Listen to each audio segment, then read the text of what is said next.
Good morning. It's good to see you today. Thank you so much for being here. Would you join me, please, in Matthew chapter 18? Matthew chapter 18. What we're going to do this morning is look at three sections of Scripture, three stories that you know well, three different sections of Scripture. And as we look at those, one particular theme will kind of come out as we work our way through. We'll begin in Matthew chapter 18. Now, this is a section like the other two that we'll look at that you're familiar with. As soon as we begin reading, you'll know exactly what the situation is. It says in verse 21 of Matthew chapter 18, "Then Peter came up and said to him, 'Lord, how often shall my brother sin against me, and I forgive him?' 'Up to 7 times. Jesus said to him, 'I do not say to you up to 7 times, but up to 70 times 7. You know that from that point, Jesus then tells a story about the kingdom of heaven. He tells a story that says, this is how the kingdom operates. And one of the things we get out of that is the kingdom of heaven is a kingdom of forgiveness. I want to say that again. The kingdom of heaven is a kingdom of forgiveness. Now, it is a kingdom of forgiveness for 2 reasons, primarily. One is because we need it, and the other one is because God loves us and wants to give it to us. And so, what He's trying to establish for us, what Jesus is trying to establish is God is a forgiving God. He wants to forgive you. However, because He is that way, He expects us to be that way also. Forgiveness seems like one of the simplest things we could ever do. And honestly, to say, I forgive you, is pretty easy. But we struggle with that sometimes. Sometimes it's hard to let go of things that were either done to us or that impacted us somehow or that hurt someone we love or whatever it is. Sometimes we really struggle with it. And I've wondered, to whatever degree I struggle with it, does God struggle with it? Does He, when He forgives me, grudgingly do it? Does He say, well, I don't want to, but I'll do it anyway? Does He say, I would forgive you, I want to forgive you, but I'm going to need a little while. Give me some time to get over it, and then I'll forgive you. What we learn from sections like this is God doesn't operate that way. He is a God of forgiveness. The story, you remember, starts like this in verse 23. "For this reason the kingdom of heaven may be compared to a king who wished to settle accounts with his slaves. And when he had begun to settle them, one who owed him 10,000 talents was brought to him. But since he did not have the means to repay, his Lord commanded him to be sold along with his wife and his children and all that he had, and a repayment to be made." Now, before we read on, it's always, every time we do this, it's important for us to realize what we're really talking about here. This master, this Lord, brings a servant in and says, you need to pay me what you owe me. It's time to settle up. Pay me what you owe me. Well, what he owes him here is described as 10,000 talents. Does anyone have a footnote? The New American Standard has a footnote. Anyone have a footnote regarding the amount of money that 10,000 talents would be? The New American Standard footnote says that 1 talent is equal to about 15 years of labor for an average worker. That 1 talent, 15 years. He owes 10,000 talents. The point is, it is one of those overstated points. The point is that he cannot repay. He will never be able to repay. There's nothing he can do to repay. The debt is such that it cannot be repaid. Ever. It's an unrepayable debt. Because the one who owes it doesn't have the means and will not have the means ever to pay the debt. And so what the servant is due is exactly what it says in verse 25. What is due is everything that he does have. All that he does have. Now, all that he has won't pay the bill, but all that he has is what we're going to take. Because that's, well, how it works. But, verse 26, the slave fell to the ground, prostrated himself before him. That means he literally fell down before him, and he said, have patience with me and I'll repay everything. Well, now, come on. It's 10,000 talents. No, you won't. Have you ever been in a situation where someone has honestly done you wrong? They have, and they say, I'm sorry. And as soon as they say, I'm sorry, you're listening. You know, I'm sorry. Okay, you begin to think, okay, we're going to work through this, and then they say, I'll make it up to you. And what comes into your mind is, no, you won't. You can't make it up to me. What has been done cannot be undone. You cannot make it up.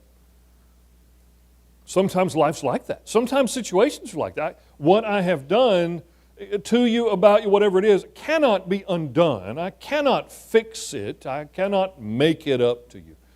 The desire is there. The intention is there, but it's just not going to happen. And that's what's going on here. When the slave says to the master, just be patient and I'll pay, he's not going to pay. He can't pay. But do you remember how the story ends? The master does forgive the debt. He does. He forgives the debt that can't be repaid. And then that slave goes out to those who owe him, and he treats them terribly. The opposite of how his master dealt with him. And because of that, the master says, well, now wait a minute. We're going to change our arrangement, and I will exact from you every single bit. And so it's one of those memorable stories where someone was shown grace and mercy and forgiveness. It was a wonderful thing, a beautiful thing, because though they didn't show that to others, then that mercy and grace and forgiveness they had been shown was taken back. And you and I get really quickly that that's how God deals with us, right? That's the point. That's the kingdom of heaven, and we get that. We get the lesson. We understand the lesson. The lesson is you owe God more than you can pay because of sin. It's a debt you can't pay. You don't have the wherewithal to pay the debt. We're not valuable enough to satisfy the debt. Can't do it. God forgives us. Through Jesus, through His system, He forgives us. And then He says, you go and treat others the same way. And if we do, it's okay. If we don't, then we don't have forgiveness any longer. He retracts the offer of forgiveness. That's how it works. That's the first story I want you to think about. It's a high-level view of it. I know we didn't get into the detail. It's a high-level view of it. But before we go to the second story, one more verse out of this one. Look at verse 27. And the Lord of that slave felt compassion and released him and forgave him the debt. Now go to Luke chapter 10. Luke chapter 10. The Gospel of Luke in chapter 10. I know Brother Bailey's class on Sunday mornings has lately been in some of these Luke sections that we've been in and some of these stories that we're talking about. Luke chapter 10. Luke chapter 10, beginning of verse 30, you have this story of what we call the Good Samaritan. We're looking at three different stories. We looked at the unforgiving steward first. We're looking at the Good Samaritan here. You know the story of the Good Samaritan. Most folks, if they grew up going to Bible class, learned the story of the Good Samaritan. Verse 30. Jesus replied, in response to the question, who is my neighbor? Who should I care about? Who should I help? Who should I tend to? Who should I be worried about? Who should I reach out to? Who should I help? Jesus said in verse 30, a man was going down from Jerusalem to Jericho and fell among robbers. And they stripped him and beat him and went away, leaving him half dead. And by chance a priest who was going down that road, and when he saw him, he passed by on the other side. Likewise, a Levite also, when he came to the place and saw him, he passed by on the other side. You remember the story, right? You have the priest, you have the Levite, you have these religious people. Jesus didn't do that by accident. He didn't include the priest and the Levite, the religious people, by accident. It wasn't that those were the only things he could think of at the time. That's not it at all. You know that. He specifically pointed out the priest and the Levite, people who supposedly were religious, people who had, the Levite, taken a vow regarding religion. I'm going to live my life a particular way. I'm going to be a good person. He picked those people out, and he said they saw the man in need, and they passed by on the other side. Lots have been written about why they might have done that. It's a story now. Don't miss that. He is telling us a story here. Folks have said, well, you know, they thought in their minds they had things to go do. They were important people. The priest might have had an appointment. The Levite was going. None of that makes any difference. What happened was they passed by on the other side. That's what they did. Instead of helping someone in need, instead of seeing someone and helping them, they didn't. I wonder, you ever feel convicted about that when we talk about this section? You don't have to answer that. I just wonder if you've ever been the priest of the Levite. The religious person who wants to do good. but not today. I got stuff to do today. Not in this situation, I'm late for a meeting. Have you ever been there? This one gets all of us, really.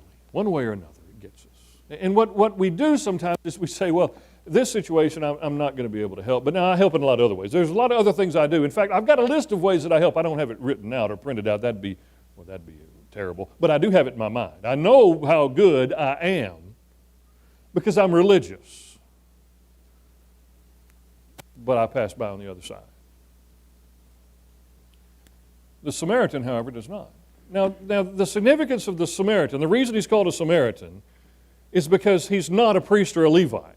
He's not one of those. He's not one of, quote, God's people. He's not one who's committed himself to God. He's just a guy that lives in Samaria. And you know what happened in Samaria about 700 years before all of this went on in Luke chapter 10. In Samaria, the Assyrians came and they took out a bunch of, quote, God's people. A bunch of the Hebrews took them out and brought some other people in and mixed everybody up. And what you have in Samaria is just a whole bunch of folks. Some of them know about God, some of them don't, but they're just a whole bunch of people. He's a Samaritan, meaning he's not a priest, and he's not a Levite. He's not a Jew. He's not a Hebrew. He's just a Samaritan. He goes over and he sees the guy, picks him up, puts him on his mount, takes him to an inn, pays for him to be taken care of, helps him. That's what he does. Right then, helps him. Now, again, it's a story. I understand that. But whatever you could say about the priest and the Levite having things to do and places to go, you could say about the Samaritan. Whatever he was doing on the road, he was going somewhere on the road. That's why he's on the road. He's going somewhere. So whatever we can kind of fabricate in our minds about what might be happening in Jesus' story really doesn't matter. The story he told was the religious people didn't care and the non-religious person did, and that's the point. That's a really important point today. Because everywhere we look, there are people that are suffering. And there are people in need. Everywhere we look, people need help. And it will be really good for us, from a spiritual standpoint, to ask ourselves how often we're playing the role well of the priest or of the Levite. Because sometimes I'm really good at the priest and Levite role. And not good at all at the Samaritan's role.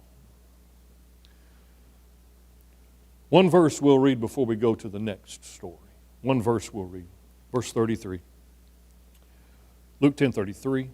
But a Samaritan who was on a journey came upon him, and when he saw him, he felt compassion. Now, just a few pages over to Luke 15. Luke 15. You know the story in Luke 15 about the prodigal. Luke 15 is full of lost things. It is a chapter of lost things being found. It's another one of those beautiful pictures of how God sees His children, how God sees His people.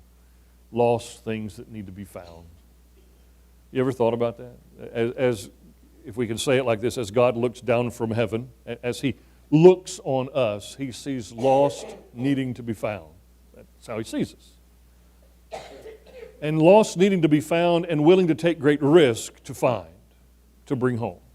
That's what He is. That's how He's portrayed here. In the story of the prodigal, a man had two sons, verse 11, Luke 15. The younger of them said to his father, Father, give me the share of the estate that falls to me. So he divided his wealth between them, and not many days later, the younger son gathered everything together and went on a journey into a distant country, and there he squandered his estate with loose living. Prodigal living, there is what it says. The word prodigal really means wasteful. Be real careful if you haven't seen someone in a while and they show up and you say, yeah, the prodigal returns. Be real careful about that. The word prodigal means wasteful. It means that he just flittered it all away, doing whatever he wanted to do to no good end. He is not accomplishing anything good. He's not striving in a particular direction. It's one thing to have some issues and be striving in the right direction. It's a whole other thing to be a prodigal, wasteful person. That's what he is. And then we get a little more commentary about him. You know how it goes. He's impoverished. That means he ran out of money. not trying to succeed, not taking risks to grow, not trying to do better. He ran out of money, just wasting it, living in a way he shouldn't be living. And so verse 15, he went and hired himself out to one of the citizens of that faraway country. And that fellow to whom he hired himself out sent him out to feed the swine in the fields. So verse 16 says he was really bad off. He was hungry. He didn't just not have any money, he was really bad off. And verse 17, it says when he came to his senses, when he came to himself. We always focus in on that because that's those turning points. You know, in life there are turning points. You know how that goes. There are moments where you wake up and go, ooh, need to change. And we all have them. We have them in a wide variety of ways, but spiritually speaking, he had his, we need to have ours. That moment where we go, oh, I do need to follow Jesus. I do need to stop talking like that. I do need to stop going to these places. I do need to stop hanging around those people. We have those moments where we change ourselves because we think. It dawns on us, we say. We literally say the light bulb went off and all of a sudden my life was different. I lived this way for a long time. Then I read what Jesus said and I changed. That's where he is. He comes to himself. He has a moment where he says, this isn't the life I want for myself. This is not the life my Father intended me to have. This is not where I ought to be. And so he says, I'm going to go home. That's awesome, isn't it? I'm going to go home. I'm going to get this fixed. Isn't it wonderful that we have a home to go to? You know what I mean spiritually. Isn't it wonderful that we have a God who wants us to come back to Him? If you're one of those Christians who's never, ever, ever strayed away from God, if you're one of those, then you're probably not one of those. You know what I mean by that? If you think that's you, that's probably not where you are. Most of us have taken some kind of little detour along the way, maybe a little, maybe a lot. We've not always been, well, the perfect little Christians. Sometimes we have failed God. Our faith is waning. It may be that nobody knows it but you. It may be that everybody knows it. But every one of us can relate to the idea of needing to come home. There's no exception to that. And I used to think there was age related to that. The young people are the ones that go off to a far country. The older people are staying home waiting on them. I used to think it was like that. It's not like that. It's pretty easy for any of us to go off to the far country and be wasteful. You would think to yourself, I'm never wasteful. I'm a responsible person, spiritually speaking. If we're not taking advantage of and using the blessings God's given us to His cause for His people, then we're being wasteful. And every one of us, at some point in our lives, and maybe today, can see ourselves as being prodigal, wasteful. But the point of the story Jesus is telling is there's a home to come to. You can get up and go back home. You can change in a moment. Notice that when this fellow is here in verse 17, he came to his senses. It's not like it took him 8 months to process the problem. As soon as it dawned on him that this is ridiculous, I should not be in this situation, he had the ability to fix that. As soon as he was willing to admit his circumstance, he could fix his circumstance. Listen to me, we're not finished yet in our discussion, but if you are here today and you have never become a Christian, and it dawns on you today that you need to become a Christian, and it should because I'm saying it, if it dawns on you that you need to do that, it doesn't take a long time to get that done. All you have to do is say, I believe Jesus is the Son of God and He died on the cross for me. I'm willing to confess that belief and repent of my sins. I want to be baptized to wash my sins away. You do that, you become a Christian. You come home. That's what you do. Don't buy into this business of it. It'll take you 3 or 4 or 5 years to think about it. Remember the day of Pentecost? One sermon. You participated in killing the Son of God, but God raised Him from the dead because He loves you. That's enough. So back to the story. The fellow comes to himself, like we do, like we must do. He comes to himself. He says, I got to go home. This is terrible. It's not what I was made for. It's not who I am supposed to be. I'm going home. And he goes home. And his father's waiting for him, happy to see him. Let's have a party. Let's kill the cow, the fatted calf. Let's kill the thing and eat. We're going to have a party. We do it a little differently. You know, we might go out to a restaurant. We might go to get some groceries and cook something. We do it a little differently. But What an occasion. What a happy occasion. And the father says, this son of mine who was lost has been found. It's marvelous. And then we have the story of the older brother. You got to throw him in there because Jesus did. The older brother hears all the commotion, goes up and says, what's happening? And one of the servants says, your brother came home and we're having a party. And the older brother, well, we'll just look at it in verse 28. The older brother became angry and was not willing to go in. You've got to stop for a minute and think about that. The father says, my son who was lost has been found. He was dead. He's alive. It's great. The older brother says, I'm mad about this situation. Why would you be mad? Well, because I'm not getting the same kind of treatment. And he makes his point. He says, I've been here all along. I didn't run off. And the father says, I know. You've been with me always, and I'm going to love you always. But we had a lost one that's found. The whole chapter, lost and found. We had a lost one that's been found. And you need to be happy about that. It's really important that we see the story he's telling. It applies to us wherever we are. If you're lost and need to be found, come home. If you've not obeyed the gospel and become a Christian, do that. Do it today. We'll make that happen today if you want to do it. If you're not a New Testament Christian, you need to do that. Not because I said so, but because Jesus is talking to you about the kingdom of heaven. He wants you to become a kingdom citizen.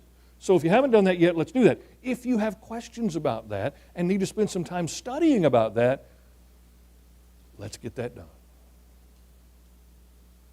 But you need to come home. And if you're a Christian who's been out running around and being prodigal, not fully committed to the Lord's cause, wasting the goodness that He provides and the opportunity for forgiveness that He offers, if you've been that, you need to come to your senses. Go back to verse 17. He came to himself. He woke up. He came to his senses and come home. And if you're doing just fine as a Christian and you look around and see others that need to come home when they do, be happy. Don't be mad. Don't be resentful. Be happy. One verse we'll read before we wrap this up. Verse 28. Verse 20. Luke 15, verse 20. So the young man got up and came to his father, but while he was still a long way off, his father saw him and felt compassion for him and ran and embraced him and kissed him. 3 different sections we've looked at this morning that have to do with compassion. 3 different sections that have to do with us feeling along with folks. That's what compassion really means. The etymology of the word goes back to we feel this together. We're putting ourselves in one another's location. It's related to sympathy, but it goes beyond that into action. It has to do with empathy and action on somebody's behalf. And I want you to think about this. There is no compassion. There cannot be any compassion exhibited until there is a need for it. What I mean by that is this. If I call Joey and say, I'm going to take you to lunch today, and he says, okay, and we go out to lunch, there's no compassion there. He can buy his own lunch. He doesn't need me to buy lunch. That's just friendship. That's just us being together. But if he's destitute and cannot afford lunch, and we help him out, there is compassion there. There is seeing the circumstance and responding to the circumstance. There is seeing need and responding to need. And we have to be good at that as Christians. I'm not saying we have to just be thinking that direction or kind of be moving that. I'm saying we have to be good at that. We have to see people that need forgiveness and be willing to forgive them because we've been forgiven. We have to see people in need, people who are suffering, people who've had a hard time, people who are on the side of the road in the story of the Good Samaritan and help them. We have to see people who have left the Lord, gone their own way, but really down deep want to come back, and we have to reach out and help them. We have to be willing to bring them home as best we can. We have to be compassionate. Our friend, some of you have a friend, he's since passed, but his name was Ed Harrell. Ed preached here several times for us. And last time he spoke here, he spoke on the subject of what he called primitive Christianity. Anybody remember that? Primitive Christianity. It was just wonderful. Wonderful series of lessons about how what we're really trying to do as Christians is serve God God's way. And the best way to serve God God's way is to see how God set it up in the beginning. And so from a primitive standpoint, what he means is go back to the beginning. Go back to when the church began in Acts chapter 2 and following, and let's establish today what they did then because we know that was right. And so he had the appeal for primitive Christianity. what are the challenges with our pursuit of primitive Christianity? What are the challenges of the restoring the New Testament Christianity concept? One of the challenges you and I face with that is sometimes we just boil that down to a series of rules we got to follow. Just rules. Do this, you're okay. Don't do this, you're not okay. We just make it about rules. That's easiest, by the way. It's not the first time that's happened. That's what was happening in the first century. The rabbis had what we would call rabbinical traditions, hundreds of them, rules to keep the people in line, rules to establish how we're going to do this and do that. Now, we spent most of 2021 establishing the fact that the rules actually do matter. I don't know if all that connected with you or not, but most of 2021 we talked about how the rules actually do matter. We spent a lot of time in Matthew chapter 7. He who does the will of my Father who is in heaven will enter, and things related to that. Jesus does care about the rules. I want to establish that and be very clear about it. Jesus does care about the rules, and we should also. But He also cares about people. And He cares when people are having a hard time. And He cares when people are sad. He cares when people are hurting. He cares when people are weak in their faith and struggling. He cares about that from a compassionate standpoint, not from a rule standpoint. I know there are people who don't attend as faithfully as they could or should. I know that. And the tendency sometimes is to step back with an attitude from a rule follower's point of view and say, well, those folks got a problem. And somebody needs to say something to those people to fix their problem. And that is exactly right. And somebody does. But there is more to it than that. There always is. There is compassion toward the folks that are struggling, whose faith is weak, people that need help and encouragement. And one of the things Jesus builds into the stories He tells about the kingdom is that every one of us is in that situation, somehow, some way, sometime. All of us. We need to be compassionate toward people who are struggling, whether it is sickness, whether it is faith, whether it is the feeling that we have because of our sins and the guilt of it all, and we just struggle through it. Whatever it is, compassion toward each other, putting ourselves in one another's place and bringing each other along. Because nobody is immune to it. And I pray two things about this lesson. The first one is that we will always talk about the rules. We will always establish what is right and wrong, where the line is. We need that. Humanity needs that. We need that. What is expected of us? What should we avoid? How should we live our lives? Those kinds of rules, if you will, or what the Apostle Paul called the law of Christ, they matter. Don't let anybody tell you it doesn't matter. Jesus said them, the Apostle said them, it matters. But so does compassion toward each other as we all strive to do what we're supposed to do and avoid what we're supposed to avoid. Love people. Be patient with them. Help the rest of us who are more rule-oriented to do the same thing. Because people are hurting and people need help, and it is nothing new. 3 stories Jesus told. 3 different stories about a man who had received forgiveness but wasn't willing to forgive. He was shown compassion, but he wouldn't show it to others. A story about a man who'd been robbed and beaten and left for dead, and the religious people had no compassion. They felt no compassion for him. But the Samaritan, he did. And the father who is standing there waiting for his son to come home, for the prodigal to return. And when he does, it is not a list of rules with which he meets him. It is love and compassion. We need that. Some of you are so good at that. Some of you are mentors for the rest of us from that standpoint. You are always willing and always know how to be compassionate toward others. The rest of us need to learn better how to do that. So let's end this morning like this. If you are in a situation right now where you need compassion, then you need to make that known one way or another. If you need forgiveness that comes by becoming a Christian, then become a Christian. And you receive from that the Lord's compassion. You receive a response from Him and from us. If you're a Christian who's just not serious about it, understand that when we say things like in our prayers, and I believe we prayed this morning, Father, we pray for those who are not here for the wrong reason or no good reason. When we say things like that, it's not said from a rule-following standpoint. It's not said from a, well, this person's right and the other person's wrong standpoint. It's said from a position of, we want to help. We want to help. One more time. We want to help because we understand. There is compassion waiting for you. If you need to change your life, be courageous. Make the change. Let us help. If we can do anything for you, you come.